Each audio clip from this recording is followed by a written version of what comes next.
Berserk has been going on for well over 30 years, and we still seem to be quite far away from the end of the story. And because of how long it's taken and the uncertainty of a conclusion, many have different theories and opinions on how the story will end. And I'm going to discuss some of the ones I have found around the internet alongside with my personal input. Also, I will note I'm not fully up to date with Berserk. I've read all of Kentaro's work, and I haven't continued because I guess I'm a little apprehensive to do so. Something about catching up to a story is a little bit frightening to me, I guess. And it's kind of saying goodbye to Kentaro, which that's hard in itself. Regardless, let's talk about some of the ways Berserk could end. This one's kind of cheating, but it's a view that few of the Berserk fanbase share, and that is that the series ended with Kentaro's last work. I will say, although there's a bunch of loose ends that haven't been addressed, this ending can work as an ambiguous one, leaving us with a great twist. I'm generally a fan of open-ended stories, and so this ending, while I think would have overall been a weak one because of all the unresolved elements, it would give us a lot of speculation and questions to ask. It would also align with one of the themes of Berserk, a never-ending struggle, a fight that doesn't stop, and so in that regard it would make sense for the story to never have a concrete conclusion. However, the story continues through the hands of Kentaro's closest friend, Mori. There are a select few that don't accept the continuation through someone else rather than the creator. A bit like how some people feel that George Lucas' Star Wars is the only material to consider canon. Anyways, I wanted to get this one out of the way as it's not really a theory, just a view that some people hold. So let us now move on to the actual theories. I think it's best if we start with the most tangible answer to how the series will end. And who better can we get this information from than Miura himself? In September of 2000, an interview took place and Miura was asked about the likelihood that Berserk will have a, quote, happy ending, based on the fact of how dark the series is. This was Miura's answer. I'd say it's possible. I used to have the final moves planned out, but lately I've been thinking I'd rather figure them out when I come to it. So now it's hard to say what could happen. Being the sort of person I am though, I actually don't think I could let such a long grim story end with a grim ending, like say having him die suddenly. I don't really like that kind of entertainment. I'll leave it to my subconscious. So by the sounds of it, he's not quite like George R.R. Martin where he kills all of his darlings, but it also sounds like it won't be a it's a wonderful life type ending. With that in mind, here are some potential happy-ish endings to the story of Berserk. The first one is one that is most charitable to our heroes and might result in the most positive outcome for them. And that is Guts and his friends, along with Skull Knight, teaming up and defeating the God Hand and Griffith. Guts walks away, fulfilling his goal, and can now rest with his beloved Casca. Sure, this ending would satisfy the majority of the fandom. We get the awesome team up and we get our justice on the God Hand and Griffith. However, I would have to say it's quite generic and lacks any of the intrigue that is common with Berserk. By that I mean, I feel like the ending would have more to do with themes of spirituality and leaving the end a bit more ambiguous than a clean-cut one like this theory. It also skips a few steps that need to be addressed. As of chapter 364, Griffith is perceived as the saviour of the world, and so killing him would not be a good look in the eyes of the public. So that idea needs to be solved before Guts can have a happy ending in defeating Griffith. More on this later. However, what I think would make it more satisfying for me is that if Guts does defeat Griffith, but does not kill him, instead, Griffith loses his power and is aware that Guts lives a happy life and there's nothing he can do. He is powerless and tormented for the rest of his life for his failure. This is just as satisfying as his death, if not more for me, because it can also open the door for many possibilities. For example, perhaps Griffith, after experiencing this great defeat, is forced to be introspective and acknowledge his wrongdoing, in which there is a possibility for redemption and forgiveness from us, the audience. You gotta be kidding me. I know, he doesn't really deserve it at all. But if I'm gonna be a godly boy, I have to always allow the chance for forgiveness. Sometimes that's the best revenge, forgiving the unforgivable. And so hopefully he would feel obliged to do better. Also, keep in mind that Kentaro himself is more charitable towards Griffith than the fandom is. Of course, he knows Griffith better than anyone, and so I wouldn't be surprised if his conclusion isn't something as simple as his death.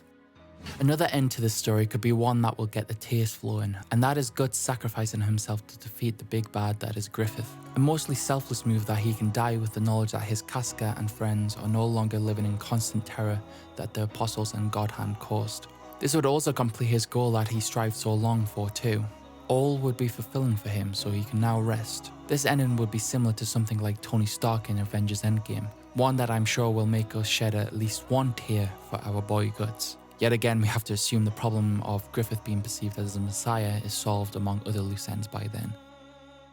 Moving away from the common idea of an ending in which the hero kills the bad guy to something with a more mature take. After the eclipse, when Guts was at his most vengeful and isolated, he made it his mission to achieve revenge upon Griffith. But of course, it's a long road ahead before he can attain that goal. And on that road, many things have occurred that affect his ultimate goal. Casca needs protecting, as he can never let the one he loves suffer any more than she already has. He has met new companions, and he even mentions that he never thought he would have something similar to the Band of the Hawk ever again.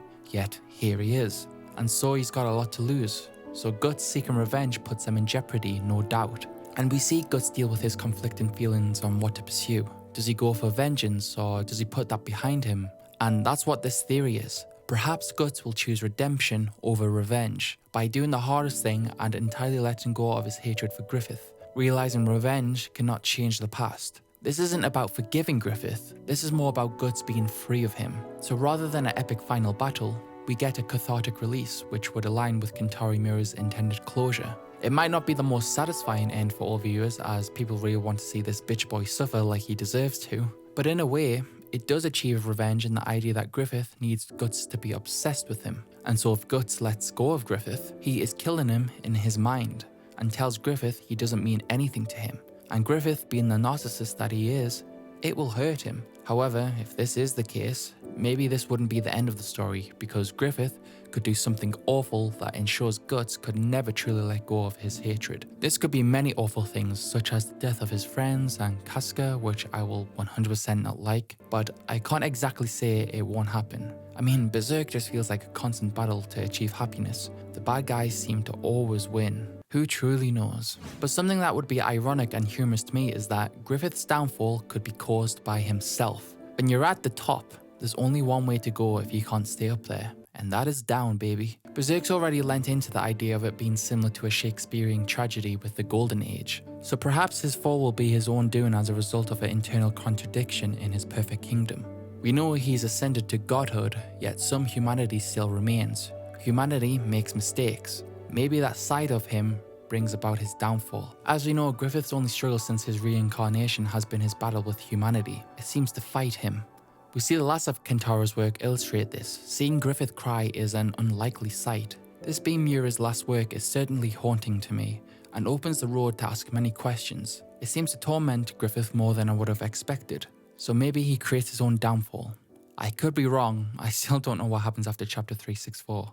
Alright, let's move on to ones that are more uncharitable towards our heroes and ones that are a bit darker. This one I found particularly on Reddit, and I think it would be a good ending if it wanted to lean more into the, bad ending, as if it were a video game. Griffith will allow himself to be killed by Guts, but instead of it being a moment where it should feel satisfying for Guts, instead it's one that makes him feel regretful of his decision, because the death of Griffith will open the door to the collapse of Falconia and the utopia he created.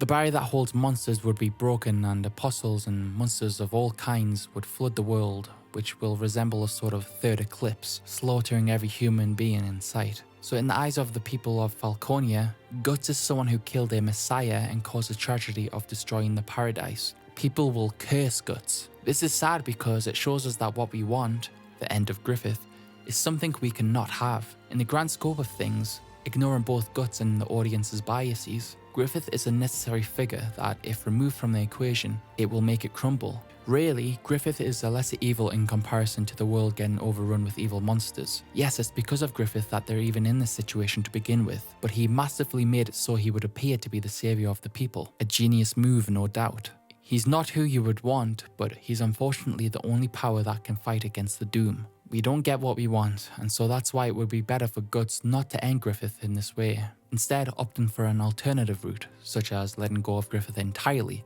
which I mentioned previously, or finding a way around the consequence of killing Griffith, maybe with the help of Skull Knight. Maybe, I don't know. Now, if you want to go full depression mode, there could be an ending where Guts, Casca, Fornis, Serpico, Shirka, Isidro, and everyone on Guts' team die, or, to put it another way, lose to Griffith. I know this is what Miura is against, as stated in his interview, but the story is no longer being written by him. And although Mori was Miura's closest friend and promised to be faithful towards what Miura would have wanted, there's always a chance they will screw it up. Hell, I know of one show that I will not say the name of, that was supposed to be faithful towards the original creator and even had them working on the show, to ultimately end up with a conclusion that virtually no one liked.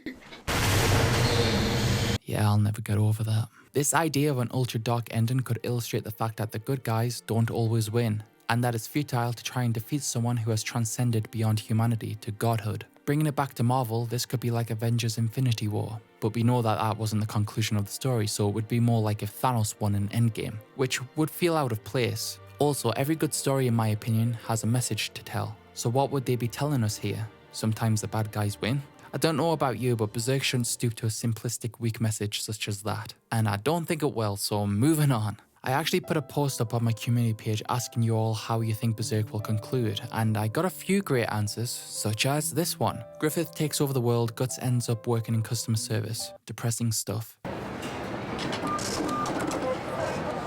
I don't think Guts will be the one to end Griffith. I feel like the Moonlight Boy will unmake Griffith, reverting him back to what he was before the eclipse. Guts and Casca stood over him as they walk away. I want a happy ending for our boy Guts.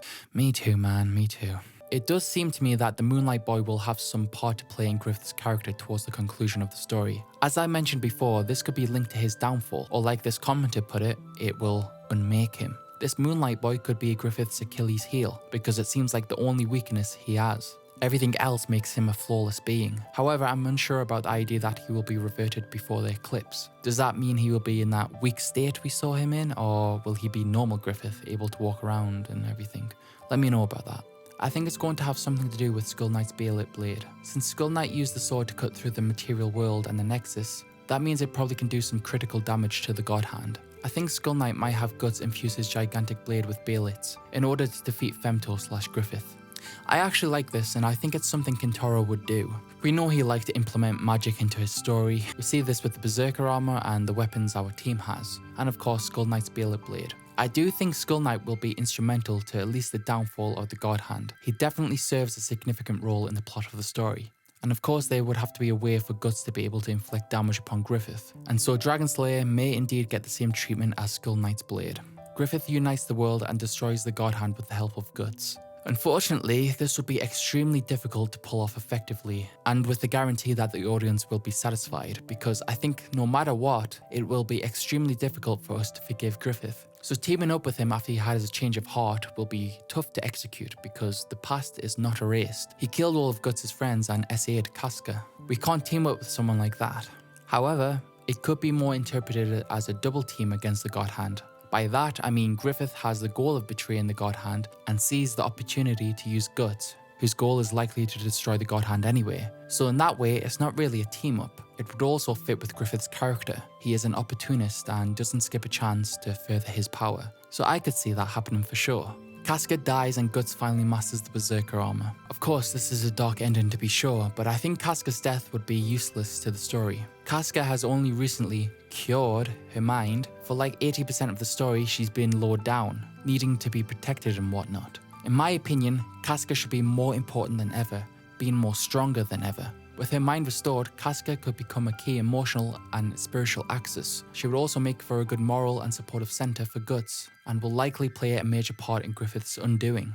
After all, he did a terrible thing to her. There needs to be some poetic justice there. I would really like to see Casca become the badass that she once was, and just like the Dark Knight Rises, leagues above who she once was. There is a chance that Guts will eventually master the Berserker armor, where it no longer becomes a detriment to him, and being able to harness the full potential of it. However, there seems to be an idea that Guts will turn into Skull Knight if he gets too consumed by revenge, playing into what this commenter suggested. If Guts does indeed lose everything and goes full Berserk mode, then he would just be like Skull Knight. Skull Knight, as well as being important to the plot, also serves as a what-if scenario for Guts. He is the result of being consumed by obsession and an eternity of fighting evil with no rest.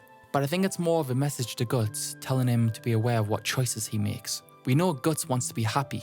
This is why I think one of the more likely outcomes of the story will be a happy ending for Guts. Miura clearly created Skull Knight as a person Guts could become, but he's our main character, a hero in a sort of way.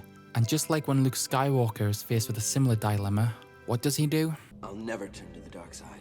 Something similar would be very appropriate for Guts. A big theme in Berserk seems to be about moving on and letting go of what's behind you. So my conclusion about the ending of Berserk is one that needs to feel fundamentally satisfying to the themes and plot of Berserk. This doesn't mean an ultra happy ending, but one that maybe will be bittersweet, and regardless of the details of the outcome, us the audience need to close the story with the satisfaction that it achieved its purpose. Thank you for watching this video. Please feel free to comment down below your thoughts, and I will see you in the next one.